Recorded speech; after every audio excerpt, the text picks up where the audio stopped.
석연의 성의 좀 석연의 성의 좀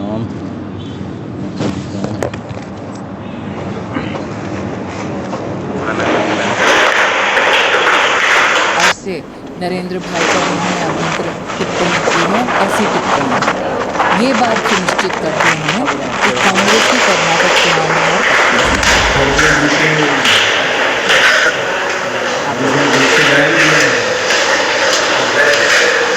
अंदर जो मान है पोस्टर बनने का भी पार्टी के अंदर कैसे लगता है हर कोई सोचते हैं ऐसा कौन सा पानी करने वाला चीज़ है जो सुनने की जो घटना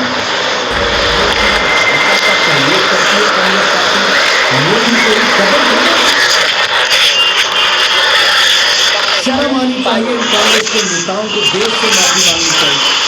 कांग्रेस के अंदर जिस तरह का कल्चर है, जो उनकी भावना है, जो उनकी नेगेटिव वे ऑफ थिंकिंग है, जो उनका माइंडसेट है, उस माइंडसेट को क्लियरली खड़गे जी ने अपने शब्दों में रखा। देश लेकिन मोदी जी पे स्पष्ट विश्वास रखता है। डिपार्टमेंट ये डिफीट के डिप्रेशन के कंपार्टमेंट से बाहर नहीं निकलता है। अब जब डर्टी लीग डिपार्टमेंट डिफीट के डिप्रेशन के कंपार्टमेंट से बाहर नहीं निकलेगा तो इसी तरह का गांधी का गोल और बरहाली का गोल दिखाई पड़ेगा कांग्रेस पार्टी का। ये चुनाव हारने का जो उनका एक एंटिसिपेशन है उनको नर्वस बनाते हैं और नर्वसनेस का मुझे लगता है खड़गे साहब ने एक तरह से प्रक्रिया दे दिया है कि हम और एक तरह से डिसीजन ले लिया उन्होंने कि हम प्रधानमंत्री मोदी जी को एग्रीड करेंगे। उनका एक मत एक स्ट्रैटेजी है, या तो झूठ बोलो या तो गाली गलौज का राजनीति करो। कांग्रेस पार्टी को न जाने क्यों ये बात समझ नहीं आती है कि जब प्रधानमंत्री नरेंद्र मोदी पर कांग्रेस ने व्यक्तिगत टिप्पणी की है तब इसे हार का सामना करना पड़ा। और आज डीएनए में हम कई बार ये बता भी चुके हैं, लेकिन एक बार फिर से आज आपके सामने वो जानकारी रखेंगे कि देखिए कब उन्होंने निजी हमले किए और उसका क्या फायदा बीजेपी को। प्रधानमंत्री नरेंद्र मोदी को लेकर कांग्रेस नेता अक्सर शब्दों की मर्यादा भूल जाते हैं और इसका फायदा बीजेपी को मिलता है। जब चुनाव के दौरान कांग्रेस के नेताओं ने पीएम मोदी को अब कहे तब इसका फायदा बीजेपी ने उठाया और कांग्रेस को नुकसान उठाना पड़ा।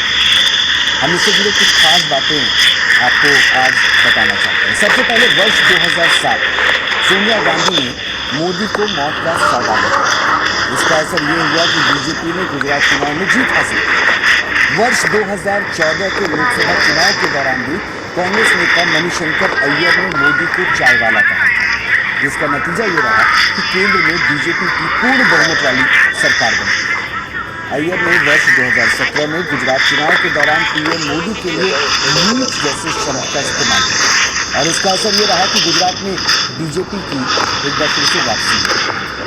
वर्ष 2017 में राहुल गांधी ने पीएम मोदी पर सैनिकों के खून की दलाली का आरोप लगाया, जिसके बाद यूपी में पूर्ण बहुमत के साथ बीजेपी की सरकार बनी। वर्ष 2019 में लोकसभा चुनाव के दौरान राहुल गांधी ने नरेंद्र मोदी को चौकीदार चोर कहा था, जिसका नतीजा ये हुआ कि केंद्र में फिर से बीजेपी की सरकार बनी। वर्ष 2022 में मल्लिकार्जुन खड़गे ने मोदी को रावण कहा था। इसके बाद गुजरात में फिर से बीजेपी की जीत हुई। अब एक बार फिर से मल्लिकार्जुन खड़गे ने प्रधानमंत्री मोदी को विषैला सांप कहा और कर्नाटक में 10 मई को वोटिंग है और कर्नाटक की 224 विधानसभा सीटों के लिए एक ही चरण में मतदान है। ऐसे में खड़गे को जहरीले बयान एक बार फिर से बीजेपी के लिए संजीवनी बना। वैसे कर्नाटक की सियासत में चल रही जंग में एक मोर्चा कांग्रेस बना प्रधानमंत्री नरेंद्र मोदी का और दूसरा मोर्चा कांग्रेस बना अमित शाह। अमित शाह ने 25 अप्रैल को बेलगाम में एक रैली में कहा कि कांग्रेस अगर सत्ता में आई तो राज्य में दंगे और प्रदेश में परिवारवाद अपने चरम पर आ। अमित शाह ने यहाँ तक कह दिया था कि कांग्रेस के पावर में आते ही भ्रष्टाचार बढ़ जाएगा और तुष्टीकरण की राजनीति होगी।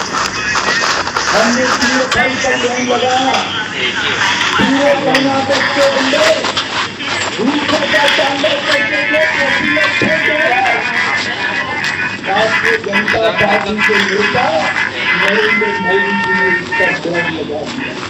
मुझे बताओ भाई पूजा किया है, ड्रम लगाया, अच्छा किया है, पूजा किया, फिर चलो अच्छा किया है, पूजा किया, एक चीज किया है भैया, उन्होंने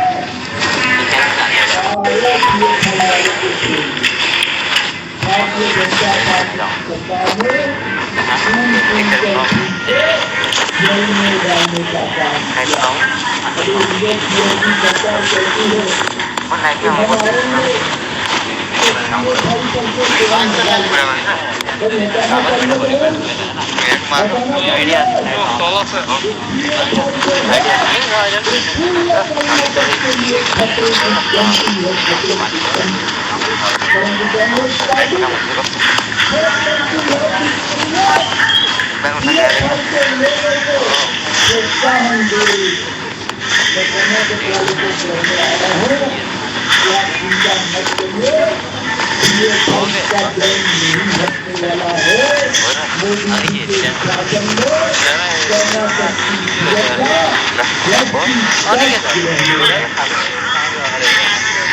अमित शाह के संबोधन के बाद कांग्रेस ने उन पर एफआईआर दर्ज कर और कांग्रेस के वरिष्ठ नेता रणदीप सिंह सुरजेवाला, डॉक्टर परमेश्वर और कर्नाटक कांग्रेस के अध्यक्ष डीके शिवकुमार ने बेंगलुरु के हाईग्राउंड पुलिस स्टेशन में अमित शाह के खिलाफ एफआईआर दर्ज कर। उनका आरोप है कि अमित शाह ने रैली में भड़काऊ बातें करी और हिंसा का प्रचार, लेकिन ये दाव तब उल्टा पड़ गया जब पार्टी अध्यक्ष मल्लिकार्जुन खड़गे प्रधानमंत्री नरेंद्र मोदी को साथ दिया। इस मुद्दे को लेकर आज अमित शाह ने एक बार फिर से कांग्रेस पार्टी को घेरा। अमित शाह ने प्रधानमंत्री नरेंद्र मोदी पर मल्लिकार्जुन खड़गे के विवादित बयान पर भी पलटवार नहीं किया, बल्कि उन्होंने खुद पर भी एफआईआर को लेकर भी कांग्रेस को घेरा। अमित शाह ने कहा कि कांग्रेस ने इसलिए एफआईआर दर्ज करवाई क्योंकि उन्होंने पीएफआई जैसे आतंकी संगठन को प्रतिबंधित करके कर्नाटक को सुरक्षित बनाया। मित्रों, अभी कांग्रेस के नेताओं ने मेरे खिलाफ पुलिस कंप्लेंट क्यों की है भाई? मैंने कहा कि पीएफआई पर हमने बैन लगा दिया, हमने कर्नाटक को सुरक्षित किया। मैं नहीं डरता भाई, मैं फिर से कहता हूँ, भारतीय जनता पार्टी की सरकार ने पीएफआई पर बैन लगाकर कर्नाटक को सुरक्षित करने का काम किया। आपको अगर कोई आपत्ति है तो आप बताइए कर्नाटक की जनता को क्यों पीएफआई को चालू रखा, जिसने हमारे नेता प्रवीण नेतारू की हत्या की, अनेक युवाओं की हत्या की, जो देश तोड़ने लगे थे। मुझे बताओ इस पर बैन लगना चाहिए या नहीं लगना चाहिए? जोर से बोले, लगना चाहिए या नहीं लगना चाहिए? माताओं, भाइयों, बहनों, लालच में कांग्रेस पार्टी ने पीएफआई को सर पर चढ़ा कर हमने पीएफआई के नेताओं को जेल की सलाखों के पीछे डालने का काम नरेंद्र मोदी सरकार ने किया है। सच ये है कि आम लोग अभी तक यही समझते रहे हैं कि चुनाव में राजनीतिक पार्टियां एक दूसरे की कन्या हैं। विपक्षी पार्टियां सत्ताधारी पार्टियों की नाकामी और खुद का विजन पेश करती हैं और सत्ताधारी पार्टियां खुद की कामयाबी और विपक्षी पार्टियों की विफलता का चिट्ठा बताती हैं।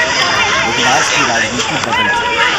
अब मंचों से लोगों को विफलता या कामयाबी नहीं बताई जाती, अब एक दूसरे पर गली मोहल्लों की लड़ाई में इस्तेमाल होने वाले अपशब्द इस्तेमाल किए जाते हैं।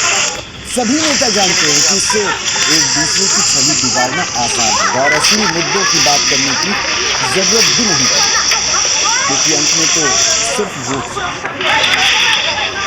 अगली तस्वीर आपको दिखाएं, वो बहुत जरूरी है इस देश में कि सबके सामने ये जानकारी रहे, क्योंकि देश के सामाजिक सद्भाव को बिगाड़ने की कोशिश अक्सर होती रहती है और अलग अलग मंचों से अलग अलग समुदायों से जुड़े लोग दूसरे समुदाय पर विवादित टिप्पणी करते नजर आते हैं। इसे हेट स्पीच कहा जाता है, जिसमें एक धर्म का व्यक्ति दूसरे धर्म पर विवादित टिप्पणी करता है। ऐसे लोगों को इन मामलों के खिलाफ सुप्रीम कोर्ट ने अब सख्ती दिखाई और हेट स्पीच के मामले में सुप्रीम कोर्ट ने देश के सभी राज्यों को स्वतः संज्ञान लेकर कार्रवाई करने के आदेश दिए। सुप्रीम कोर्ट ने भारत की धर्मनिरपेक्ष छवि को बनाए रखने के लिए हेट स्पीच देने वालों पर कार्रवाई के आदेश दिए और इस मामले पर अगली सुनवाई अब 12 मई को। सुप्रीम कोर्ट ने कहा कि इससे पहले यूपी, दिल्ली और उत्तराखंड सरकार को ये इस तरह का आदेश दिया गया था और लेकिन अब ये आदेश देश के सभी राज्यों को दिया गया। कोर्ट के मुताबिक हेट स्पीच हमारे गणतंत्र के दिल और लोगों की गरिमा को प्रभावित करता है। हेट स्पीच को लेकर जो दलीलें दी गई है उसमें सिर्फ तन से जुदा वाले नारों का भी जिक्र किया गया और कोर्ट को बताया गया कि किस तरह से मुस्लिम लीग ने सिर्फ तन से जुदा वाले नारे लगाए, जिसके बाद सिर काटने की वास्तविक वारदात भी हुई।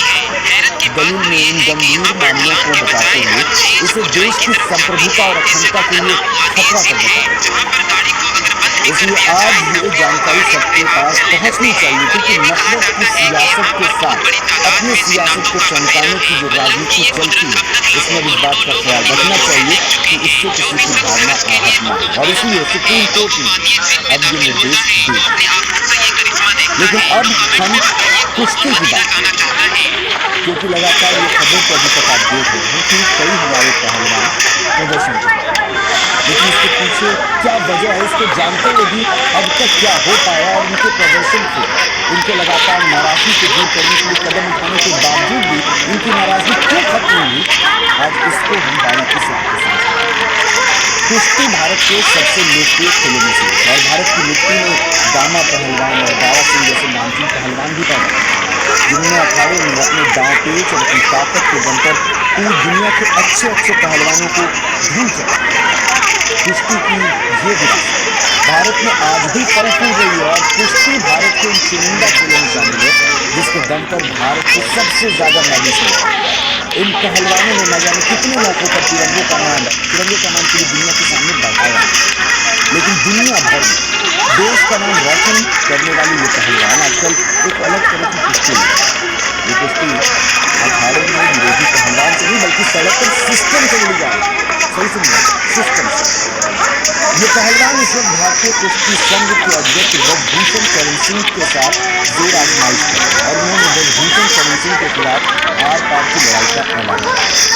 लेकिन सबसे बड़ा सवाल ये है कि जो पहलवान देश के लिए अपने मेडल लाने में अपनी पूरी जिंदगी खपा देते उनको सड़क पर उतरने की जरूरत क्यों पड़ी। और दूसरा सवाल ये है कि क्या जंतर मंतर पहलवानों की आड़ में अब सियासी दंगल भी शुरू हो चुका है। और इसलिए आज अपने इस विश्लेषण में हम भारतीय कुश्ती महासंघ के भीतर दंगल का डीएनए टेस्ट भी करेंगे और ये भी बताएंगे ये पूरा मामला कहाँ से शुरू हुआ और इसमें अब तक हुआ क्या। लेकिन इससे पहले आपको इस पूरे मामले से जुड़े ताज़ा अपडेट के बारे में क्योंकि आज सुप्रीम कोर्ट ने दिल्ली पुलिस ने मान लिया है कि वो भारतीय कुश्ती महासंघ के अध्यक्ष ब्रजभूषण शरण सिंह के खिलाफ यौन शोषण के मामले में एफआईआर दर्ज करने की तैयारी कर रहे हैं। इन पहलवानों ने 21 अप्रैल को दिल्ली पुलिस ने ब्रजभूषण शरण सिंह के खिलाफ यौन शोषण के मामले में शिकायत की, लेकिन कथित तौर पर दिल्ली पुलिस ने इन पहलवानों की शिकायत पर एफआईआर दर्ज नहीं की। इसके बाद पहलवान 23 अप्रैल को एक बार फिर जंतर मंतर पर धरने पर बैठ गए और इंसाफ के लिए सुप्रीम कोर्ट का दरवाजा खटखटाया। सुप्रीम कोर्ट में सुनवाई के दौरान दिल्ली पुलिस ने कोर्ट के सामने कहा कि वो आज ब्रजभूषण शरण सिंह के खिलाफ एफआईआर दर्ज करेगी। हालांकि पहलवानों ने इस भरोसे के बाद भी धरना खत्म करने से साफ इनकार किया। तो एफआईआर भी हुई नहीं है, सिर्फ अनाउंसमेंट किया है, सुप्रीम कोर्ट ने आदेश दिया है करे तो एफआईआर की कॉपियाँ हैं तब देख करेंगे हम। उसके बाद सिर्फ यही मांग है कि उनको गिरफ्तार किया जाए क्योंकि 7 लड़कियों ने कब्जे में कोई छोटी बात नहीं होती है। उसमें सबसे कानून देश है तो उसमें हमारी जान को भी खतरा है, तो उनको अरेस्ट करके अगर जाँच की जाएगी तो लेकिन और खत्म नहीं होगी तब तक वो हमें मतलब हर तरीके से तोड़ सकते हैं, मरवा सकते हैं, पैसे का यूज़ करके हमें दबा सकते हैं, कुछ भी कर सकते हैं। मतलब तो इस पक्ष जाँच के लिए उनको गिरफ्तार करके जेल में डालना बहुत जरूरी है।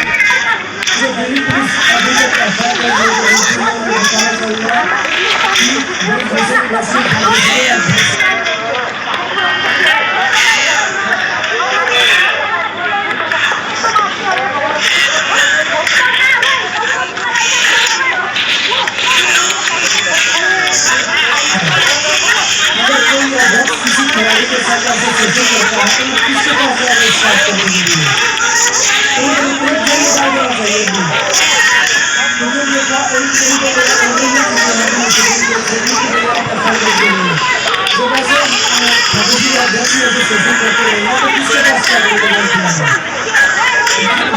समिति के बैनर तले विनेश फोगाट, साक्षी मलिक और बजरंग पूनिया यहाँ जंतर मंतर पर भूषण सिंह के खिलाफ धरने पर बैठे हुए हैं। यहाँ पर ये पहलवान भूषण सिंह की गिरफ्तारी की मांग कर रहे हैं और इसके साथ ही ये कह रहे हैं कि कुश्ती को बचाना है। हालांकि यहाँ पर अगर हम देखें तो दिल्ली पुलिस ने कह दिया है कि वो FIR दर्ज करेगी, मिली है आधार पर और उसके आगे कार्रवाई की जाएगी। लेकिन पहलवानों का आज ये बयान सामने आया है कि इन्हें दिल्ली पुलिस पर बिल्कुल भी भरोसा नहीं।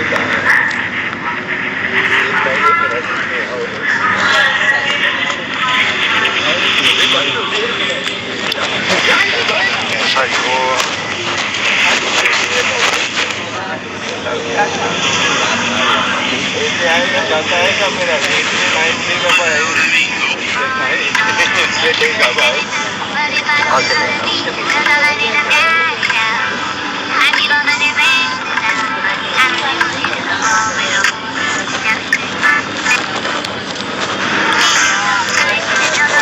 किधर है ये सुप्रीम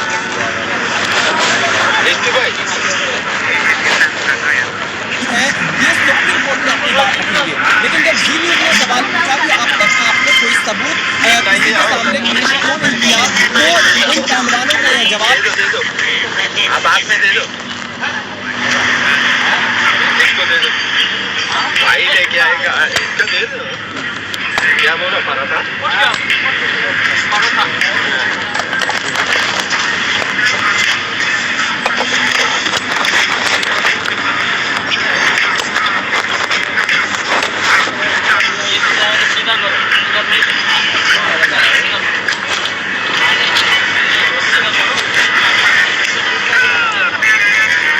ज्यादा गिरी नहीं करो, पूरा नाम आइए मेरा बीच में आओ, मेरा करेगा।